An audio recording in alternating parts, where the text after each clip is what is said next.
So, before I start this video, just a reminder to anyone who's new, why am I wearing this? Why am I wearing the yellow star? Well, it's very simple.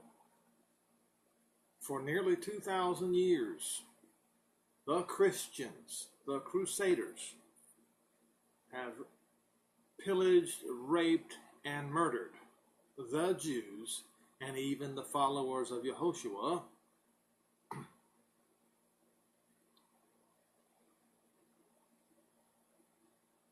These cross-carrying Christians and Crusaders, murderers and pillagers they are, who forced the Jews to wear the yellow star and the yellow clothing of shame.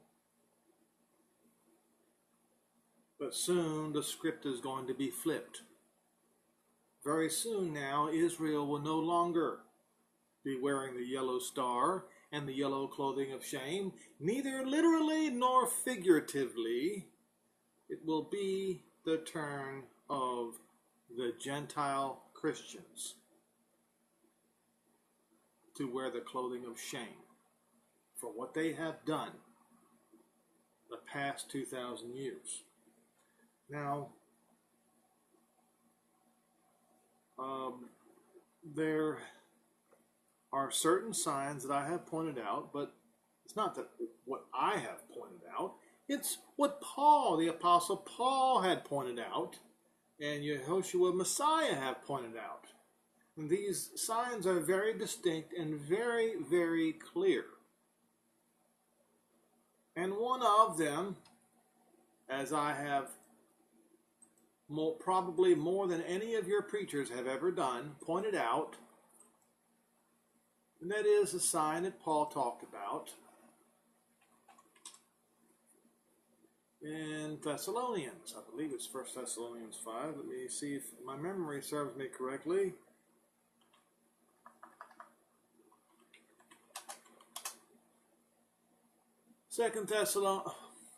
First Thessalonians 5 and verse 3.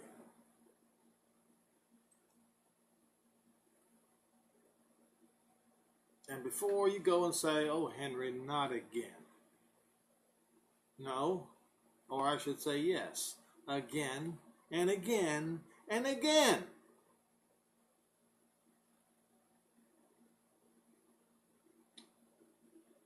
For when they shall say peace and safety, then sudden destruction comes upon them, as travail upon a woman with child, and they shall not escape. Who is he talking about? Is he talking about Israel, or is he talking about the Gentiles? All right. Now, remember Paul's writings. What is it? Tribulation and anguish.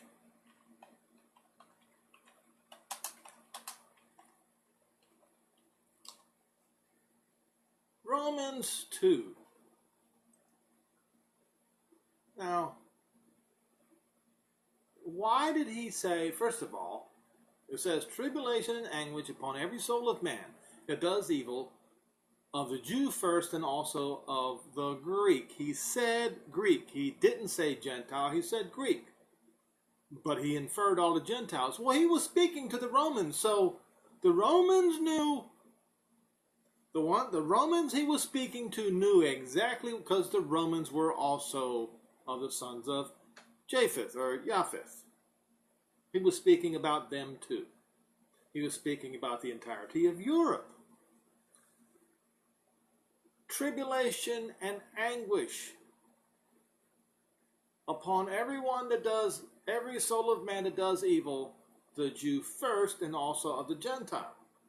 Should be second the Gentile. Why the Jew first? Well, that happened at 67 AD to 70 AD. Yehoshua the Messiah is going to bring the tribulation and anguish upon the Gentile nations, the Greeks, And Zechariah backs it up. Let's see, is it Zechariah 12?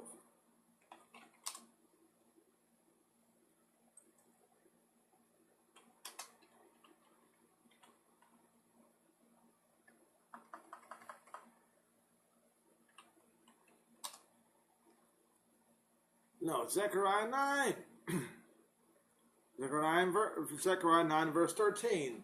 I will bend Judah as I bend my bow. Or it says, I will bend Judah my bow, and Ephraim my arrows. He will load up his bow, Judah, with Ephraim his arrows, or Ephraim his arrows. And it says he's going to stir up the sons of Zion. The Zionists, he's going to stir them up against the sons of who? Greece. This is what Paul is talking about. In the end days, and when you look in the whole of Zechariah 9, you plainly see that this is the time when Jehovah reveals himself.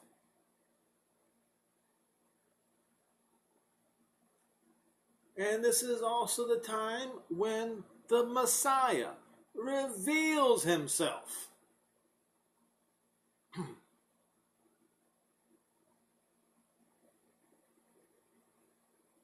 Verse 14, it says, Jehovah will be seen over them, and his arrows go forth like the lightning. And Jehovah Elohim shall blow the trumpet. Which trumpet is this? Is this the seventh trumpet? It's Revelation 10 verse 7 says that the seventh time of the seventh trumpet, that is when the words of the prophets are going to be fulfilled. So apparently Zechariah 9 is at the seventh trumpet, when Jehovah shall save his people. Romans 2 verse 9, tribulation and anguish upon every soul of man that does evil, the Jew first, and at the last, the Gentiles, the Greeks. And he was speaking to the Romans. That included the Romans. So, once again, 1 Thessalonians 5 verse 3. Who is he talking to? Is he talking about the Jews, or is he talking about the Greeks? Well, he's talking about both, but he says the Jews get theirs first. Well, they did. They got their tribulation and anguish. 67 AD to 70 AD, but it continued. It never stopped. When the tribulation and anguish upon the Jews ends, that is when the tribulation and anguish upon the Greeks, the Gentiles, the Romans begin. When? 1 Thessalonians 5 verse 3, when they shall say peace and safety. Now, we have had American presidents, we've had world leaders talk about peace and safety over and over and over and over again. And we have yet again this fresh, hot off the presses, folks, on IsraelNationalNews.com. What is this? 2159. This was reported on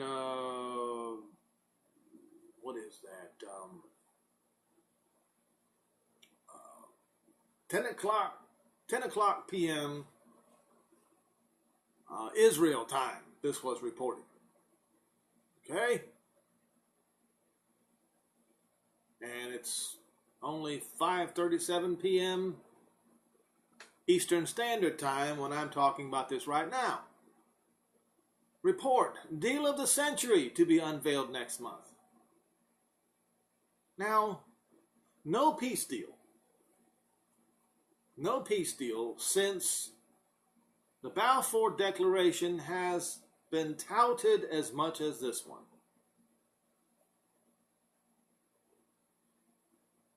PA newspaper reports Trump peace plan to be unveiled during President's speech to the UN General Assembly in September.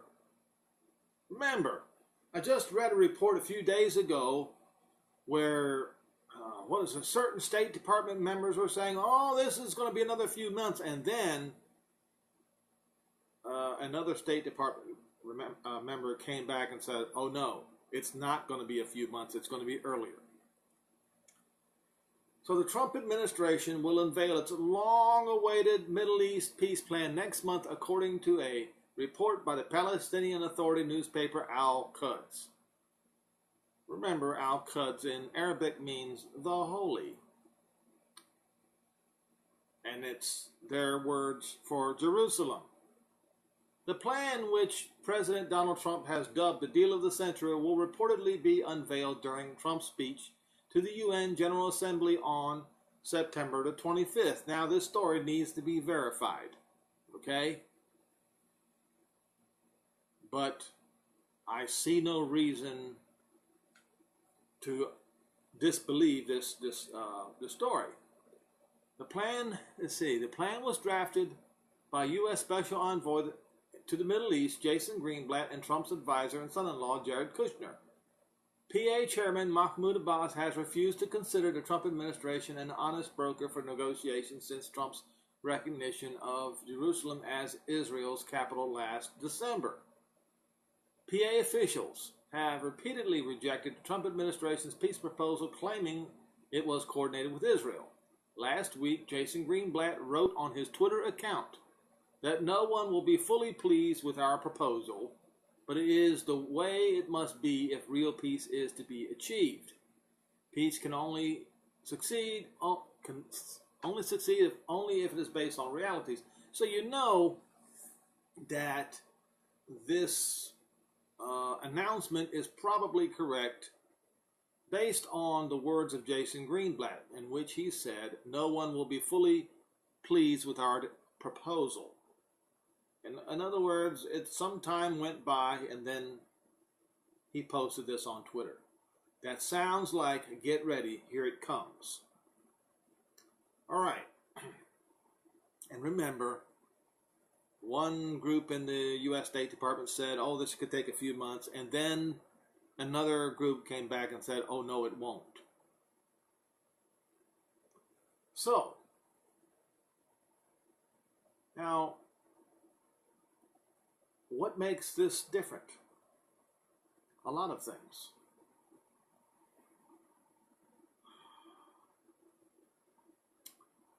President Donald Trump is not like the presidents before him.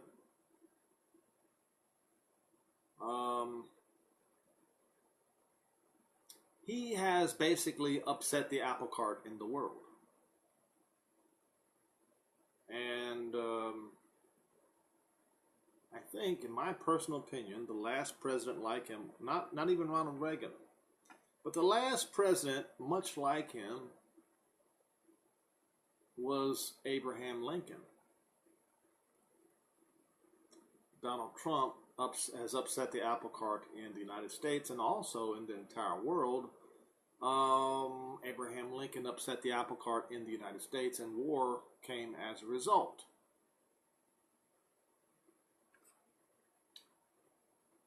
This peace plan,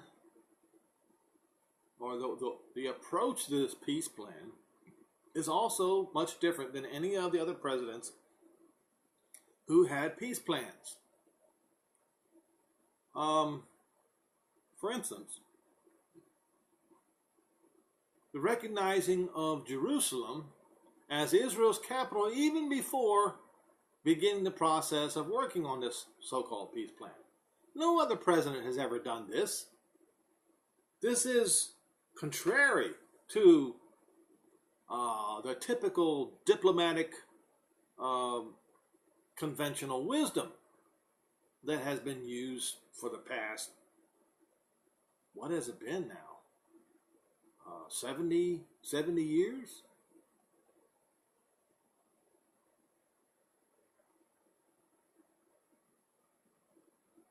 So, and all the other peace plans were just called that, peace plan. Not this one. This one is the deal of the century. They're calling it the big one. And apparently an announcement is going to be made at the UN General Assembly in September. Boy, I tell you what, he knows good and well that the Muslim leaders, or the diplomats, and even probably some of the Christian ones are going to walk out if he does it in the way that this report says.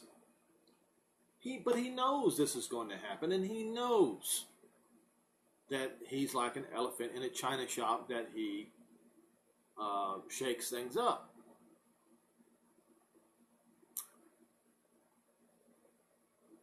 This is also, what is it? Is it a month and a half before? Less than a month and a half before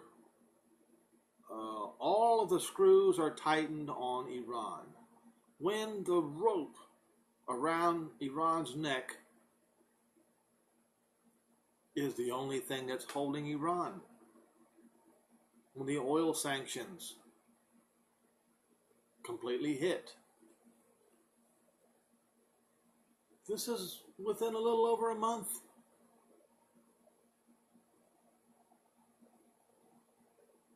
Turkey is not going to like this. Iran is not going to like this. Iran is going to use this, if it's true, as a battle cry. So will Turkey. And so will all these other nations, like Russia, who have demanded that Israel go back to the 67 borders. And remember, just yesterday, the UN Secretary General was claiming that the UN needs to have a military force in the Middle East to protect the Palestinians from the Israelis.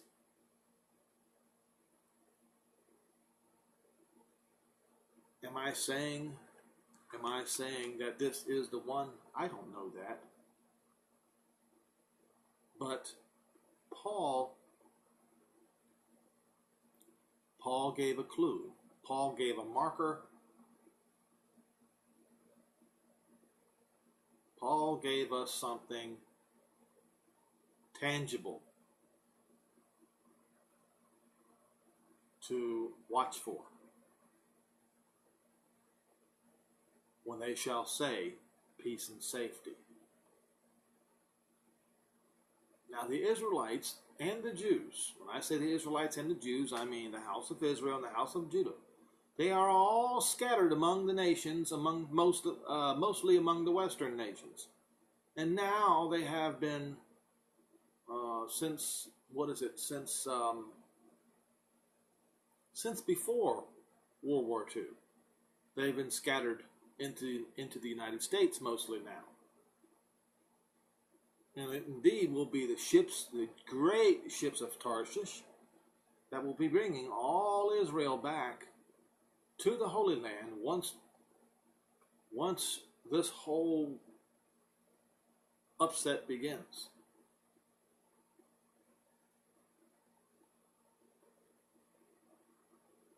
So we should mark our calendars, and I'd like to see, what day did he say it was supposed to be? September the 25th. Now I'm going to go and double check and make sure that that is not a special day.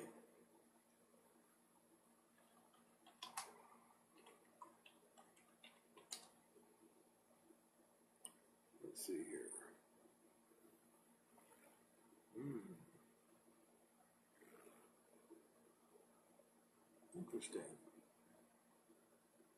September the 25th. Are you serious? Folks, do you know where that coincides? Sukkot. I kid you not. Go look it up on the Hebrew calendar yourself. Sukkot begins the evening of the 24th into the 25th. It would be what we call the 25th of September. That's when it begins. That's the day. That is the day. Do you understand what Sukkot means? Do you understand what now it says, they say Feast of Tabernacles. Feast of Ingathering, folks. Let's go to the Bible and let's look at this carefully.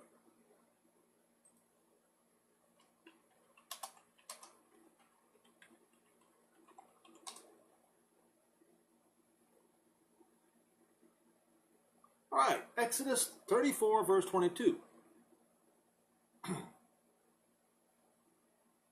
You shall observe the Feast of Weeks, the first fruits of the wheat harvest, and the Feast of Ingathering at the year's end. This is what the Feast of Ingathering is. Yom Kippur, Rosh Hashanah, and Sukkot. That's what the Feast of Ingathering is. Especially Sukkot being the Feast of Ingathering. Gathering in what? Gathering in of the wheat of the harvest at the year's end. Okay? Not the wheat, but at the harvest at the year's end. Okay. What does it represent? It represents the regathering of all Israel back to the Holy Land. That's what the Feast of Ingathering represents. Once again, it's Rosh Hashanah, Yom Kippur, and Sukkot. They represent the Feast of Ingathering. And we have the announcement, tentatively, announcement of the deal of the century, the peace deal of the century, happening on that very day, the first day of Sukkot. Very interesting, isn't it? Let's make sure we pay attention.